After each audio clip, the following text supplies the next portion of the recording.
Hi guys, welcome to today's video. So today is going to be something that I haven't covered before on my YouTube. It's all about career. So quite a while ago I asked you guys to send me your career questions, and there are honestly some really interesting questions. I'll leave little time codes below so that if there's something you're particularly interested in, you can just skip forward rather than watching the whole video. But basically this is an area that I'm super passionate about. Obviously you guys know that I'm passionate about beauty as well, but career is obviously a big part of my life and who I am, and especially working for yourself. So hopefully you get something out of this video that is helpful, and if you have any questions, feel free to send me a DM. I'm always willing to chat about it. And if there's also something like a specific topic you'd like me to cover, I'd be totally keen for any video ideas, so do let me know. But I have a list of questions in my phone, which I'm just going to roll through, so let's get into it. By the way, if you hear Oki in the background, I've given him a bone to keep him occupied, but you never know. He's quite barky at the moment as well, so I apologise in advance if there is like incessant chewing, like bone chewing in the background. It was the best option for all of us. Okay, so the first question is, how has your experience been as a young entrepreneur? So I guess I'm taking it as the key thing here being young. Just a little bit of context for people, I did 1 year of uni and then I started working at Bauer Media, and that's where I worked in magazines, and that's where I did my CFQ, if you're familiar with that stage of my life. And then like a year and a half ago I decided to start working for myself and start the Attention Studio. In terms of being young, I guess it's good because when I first started I didn't have the responsibilities of a mortgage or anything that's super serious like that. Sorry, real GI. So it kind of gave me the freedom to start my own thing without any inhibitions, or, well, that's not true, but you know, to have, I suppose, less worries than people normally would if they're like established in their like adult life in terms of like potentially owning a house or having kids or anything like that. So I didn't have any of those really serious financial responsibilities. I guess being young has been a positive in the sense that you come to the table with fresh ideas, you know, clients, especially in the area that I work in, which is social media and digital marketing, and I guess that creative space, is that clients want to know how to market to millennials, and I'm a millennial, so I know really well how to market to that audience because I am that audience. But at the same time, I have found it tricky that often people will like assume that I'm maybe in my late 20s and I've been doing this for forever, and then they ask me how old I am, and it kind of, their opinion changes then when they realize that I'm 24. And it's something that I've gone through my career having experienced, is that people kind of assume, given your position or how you carry yourself, that you are a certain way, and then they find out your age and their opinions kind of go backwards, or then you have to reprove yourself, I guess, because you're young. But all in all, I think being young is a real advantage. You know, I thrive on people kind of thinking that they like having assumptions of me and how I'm going to be, and so I just kind of use it to my advantage. How do you maintain a work-life balance? Ask Mark. No, I am a lot better now than I used to be, but like anything in life, it kind of comes in ebbs and flows. It depends how busy I am. Like, there was no work-life balance during Fashion Week, let me tell you. Like, I think I did like an 85-hour week, and there's no balance in that. But for the most part, I try to work normal hours, just because Mark does. He works in advertising and he is in that corporate structure of Monday to Friday, 9 AM, well, more like 8:30 till kind of 5:30 sort of thing. So for the benefit of our relationship, I try to work within those hours. And I used to be really bad at sitting on the couch with my laptop, but now I try as hard as I can, unless I'm super busy, to put it down when he comes home and be present, because otherwise I think you can get into the trap of just constantly being on all the time. I put my phone on Do Not Disturb at night, and I also try to take breaks as well. I'm a big believer that you don't have to do a 40-hour work week to be successful, and so I think, yeah, I let my work schedule be flexible based on my needs. What is your general daily routine? Every day is different. Some days I will have a total working from home day, and so I just get up. I normally get up at around 8, to be honest. Pregnant life. Make breakfast, have a shower, get ready for the day, all that sort of stuff, and then sit down to do emails. And then I'll kind of get into whatever else I'm doing, but often I do have like beauty events that I'm going to, or I might have personal appointments, and so I'm really not working from 9 till 5. I work as I need to, and I'd say I don't even know how many hours I would do in a week, but sometimes I will have a photo shoot, or I will be having like a working bee session with a client. So it really varies. Yeah, I kind of have to, maybe I'll do like a daily vlog one day, but like I say, no day is the same as the previous or the same as the next, so it totally varies. But I try to do my work stuff within that time period that marks at work, so that we can then just have time for us in the evenings. How do you keep yourself on track while working from home? The idea of an impending mortgage payment keeps me on track. We bought our house that we're in now together at the beginning of this year, and so there's no room for me to not be motivated. But also, I'm a very self-motivated person. I think you're either built to work for yourself or you're not, and for me it just fires me up. I work best working for myself as much as I kind of work for other people. I'm a very diligent worker, and I'm really proud of that, and I've never really struggled with motivation. However, if I do, I think the next question is, do you have any tips when you're feeling not motivated or a bit down? I guess these questions kind of come in under the same umbrella, really. If I am having like just an off day, or I'm like deep in a strategy and I've had enough and I'm sick of it and I just can't keep going and I've been working on it for hours, I just take a break. Like, I'll go for a walk, and I think that's a luxury that you just often don't have working in a corporate environment, or that wasn't my experience anyway. I felt like it had to be bums on seats all the time, and I'm not a big believer in that. I think that you can do more in less hours if you are really focused, rather than if you're like, you know, surrounded by lots of people. So I'm a big fan of working from home. It works really well for me and my work ethic. But if I do need to, I will go outside, I will take a break, I'll go do some life admin just to like totally take my mind off it. Like, I'll go do the groceries or something, and that's flexibility that I have of being self-employed.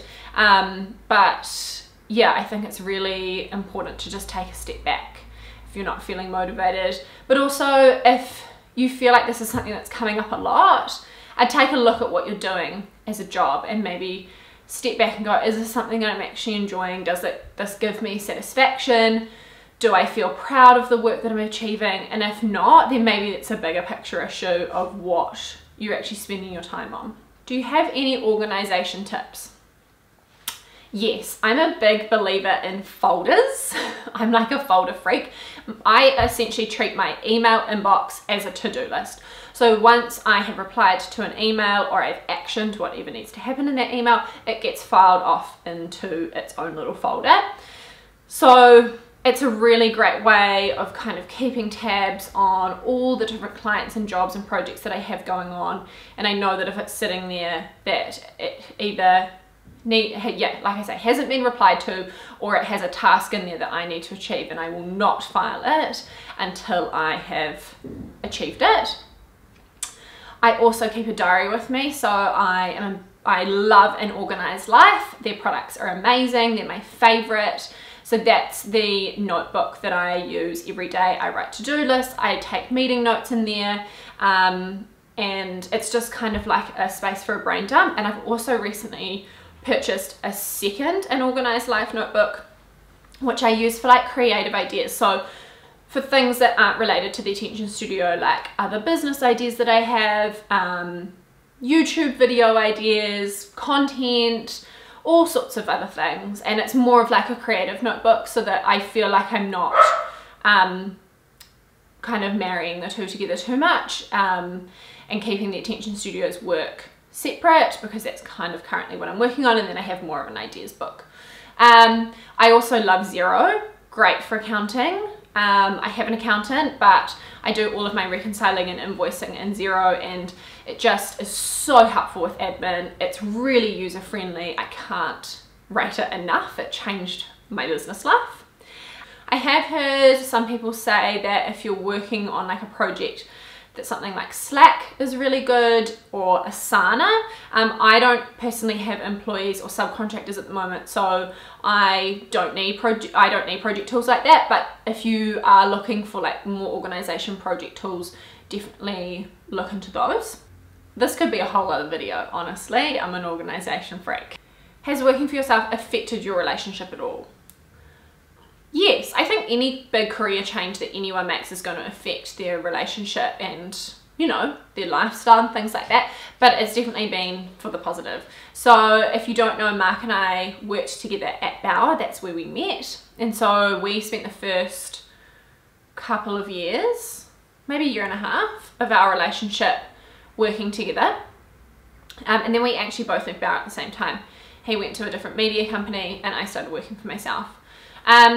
I guess in terms of like, oh, sorry dog. Okay. I guess in terms of like daily stresses, he probably, okay. I guess the greatest benefit for our relationship has been that I am so much less stressed. I mean, I definitely have my moments. My biggest worries are, okay, cash flow and I guess like job flow, especially kind of more when I'm looking at like more project-based stuff, which I'm doing at the moment, just being pregnant and going into maternity leave rather than like retainer-based stuff. So I guess he hears my financial stresses, and you know, he's amazingly supportive of that stuff, and amazingly wise as well. I'm just sorry, I just keep looking for the dog. He's barking. I don't know what he's up to. Trouble, probably. But it's been really nice. Like, I think Mark and I could definitely work together if we decide to start a business together. But having his support has just, I think, strengthened our relationship, and he's made, like, I would never have done this without him, because he just believes in me as much as, if not more than, I believe in myself. So it's been nothing but amazing for our relationship, and it's also meant that I financially can afford to pay a mortgage for us to own our own home together. So the financial freedom has been really beneficial. As much as the financial is like the biggest stress and the biggest worry about being self-employed, it's also been a really amazing benefit. And yeah, I think just in general, I'm like a better version of myself working for myself. It's kind of like, it's been the best move that I could have made. Yeah. How long did it take you to leave your job and go full-time with the Attention Studio? So I probably spent a good 3 or 4 months knowing that I was ready to leave the magazine and start my own thing. And so I just spent that time planning. Initially I was like, oh, what sort of business idea do I want to do? Maybe I'll start a product, or maybe I'll start, you know, a service which was not like anything related to kind of what I'm doing now. And I was trying to kind of come up with this big, grand, creative, innovative idea. And Mark actually was like to me, babe, what you're good at is building brands. And so that's what you should do for other businesses. So that's where the idea of the Attention Studio came from, and I just spent that time working on a business plan, kind of talking to people and see what needs there were out in the market. The biggest thing was that people needed help with their social media. So it was kind of where I first started, and that's a really small component, or just a component of what I do now. But yeah, so I just spent that time essentially getting ready to go. And then once I felt like I had all my ducks in a row, I had a couple of clients lined up ready to go for when I did leave and had totally left the magazine.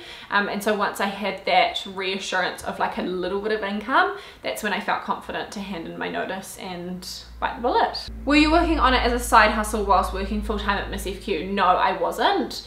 I started the Attention Studio the first day, or the first like Monday after I left Miss FQ on the Friday. I don't want to compromise my role at the magazine. I was also way too busy to have a side hustle. Like the hours that were involved at Miss FQ did not allow, or if they had, then all I would have done would have been working all the time. So no, it was a totally clean break, but I did, like I said, have like a couple of clients lined up so that I had that guaranteed little bit of income, so I wasn't like totally jumping off the cliff with like no bungee cord. What are your top 3 bits of advice for someone wanting to start their own business? I'd say your branding and knowing exactly who you are as a brand, what your tone of voice is, what it looks like aesthetically, what you stand for, what your values are, how you communicate with your customers, be it clients or if you're in the product game, your customers. I think having a really solid understanding of your brand is super important. So develop that, work on that. What's your social media going to look like? How are you going to talk to people? What do you stand for? What are your brand values? All those sorts of things are really important to consider so that you have a really clear idea of exactly who you are as a brand and who your audience is that you're trying to talk to and how they're going to connect with you, essentially. Another thing I'd say is start a business plan. That's the best possible place to start if you have an idea. Flesh it out, not only in terms of the branding, but in terms of the numbers as well financially. Is it sustainable? Are you going to make money? Is it something that you might need to do as a side hustle first, or can you jump into it full time? You know, really look at how you're going to make money, essentially, because it is a really crucial part of starting a business. And I think too often people have a great idea but they haven't done the numbers, or they go, oh, you know, we're going to start a product and we're going to invest in really expensive packaging because it's so beautiful, it's so luxe, but essentially that's going to affect your bottom line. And so I think it's about, yeah, really going into it with eyes wide open and knowing exactly where your costs are going to be, and making sure that you spend those wisely, because every dollar counts. And then the third thing I'd say is to surround yourself with people who are going to build you up. So if you know that you need somebody to come in and say help you with your social media, you want somebody who's going to have the skills that you don't have. That's what you need to build a really great team. You need, you know, for me, I don't do graphic design, so I have a friend who I outsource things to, and I know that aesthetically we have the same values, but in terms of skills, that's her area of expertise. She's great at that and I can trust her to do that. Rather than bringing somebody on board who's kind of like me and has a similar skill set, and can maybe say that they can do a little bit of graphic design. I mean, I could probably give it a go too, but you really want to find people who are going to fill those gaps in what you can't do as an entrepreneur yourself. Another great example is that I need an accountant, and I see that as a really solid investment for my business, because I need the finances to be taken care of. It is not an area that I am skilled in. I am not an accountant. So build yourself a team that fill in those gaps and support you, and people that you trust, and the people that have your best interests at heart. Yeah, I think those are probably my 3 biggest bits of advice. What advice would you give to young people who would like to start a business but don't know how to get started? Like I said before, do a business plan. Write your ideas down, flesh it out, see if it's actually viable. Talk to people as well, like catch up with people who might have an understanding of the area that you're in, DM people on Instagram, reach out to other brands that, you know, inspire you. There's so many like mentors or potential mentors out there. I, for one, catch up with people for coffee who I know who I might know of through kind of like the media industry, who are interested in going out on their own or doing something similar. And I'm always willing to catch up with people that I know or that I have a mutual connection with, because I just think it's so important that we build each other up. And so if you reach out, there are a lot of people who would be willing to help you. And you know, like I said earlier, if you have any questions and you think that I might be able to help, just send me a DM on Instagram. I'd be more than happy to answer for you. This is an interesting one. Do you regret leaving magazines at all, or do you think digital media is the future of the industry? Two parts to this. Do I regret leaving magazines? No, I don't. I love magazines, but that's not my forever. And I think I kind of got to that point in my career knowing that we'd launched my CFQ. I was so proud of it, but then I knew that from then on it was just a matter of doing another issue, making the budget. Sorry, I need to take a drink. I'm talking too much. Yeah, I guess I just really realized that I was destined to work for myself. And so do I think digital media is the future of the industry? Yes, I think it's the right now. I think digital media is right now. Digital's not going anywhere, but in terms of how it's evolving, it's changing rapidly, it changes daily. Even from when I started the Attention Studio, which was primarily, I mainly ran people's Instagram accounts for them and created content and did that kind of social media strategy, to what I'm doing now is so different. Like even where we've gone in the influencer space is huge, and where it's going, and I think New Zealand's its own funny little market. Again, I could talk about this for hours, but if you're thinking, should I go into magazines or should I go into digital, I'm gonna say digital. That's just my opinion. I've just finished a BA and I'm considering studying journalism. What are your tips for getting into magazines? I would say if you've already got a BA and you're a good writer, you don't necessarily need to go and do another degree. I don't have a degree and I still managed to, you know, work my way and get the jobs that I had. I'd say the most important thing for you right now is work experience, and I'd say that's the most important thing for anybody. If you are at uni, or you're tossing up going to uni, or whatever you're doing, or whatever that area of your life looks like, my advice is get an internship, get some work experience, get contacts, get to know people, because that is going to get, like, having a foot in the door and having people know who you are and what your work ethic is like, what your skill set is, what your potential is like the biggest thing for starting your career. I started as an intern, I've had interns, and then, you know, I think that is hands down the most important thing that you can do. You'll learn on the job, and you know what, even if you study journalism, you're still going to need a writing mentor. So if you can get like an editorial assistant role in magazines, or start as an intern and then become an editorial assistant. Oh, Oki's come to visit us. Can we say hello to everyone? Yeah, so I think getting a junior role like that is the best thing that you can do to kickstart your career, rather than going off and studying another course. Okay, so that was the last question. Hopefully you guys have found this helpful. If you have any other questions, like I said, just send me a DM or leave a question below in the comments and I'll answer it for you guys.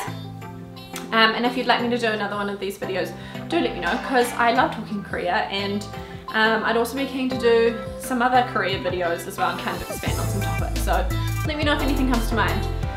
Anyway, I'm gonna... Are you hot? I'm gonna go take this little puppy dog for a walk. And I will see you guys in my next video. Thanks so much for watching. Bye!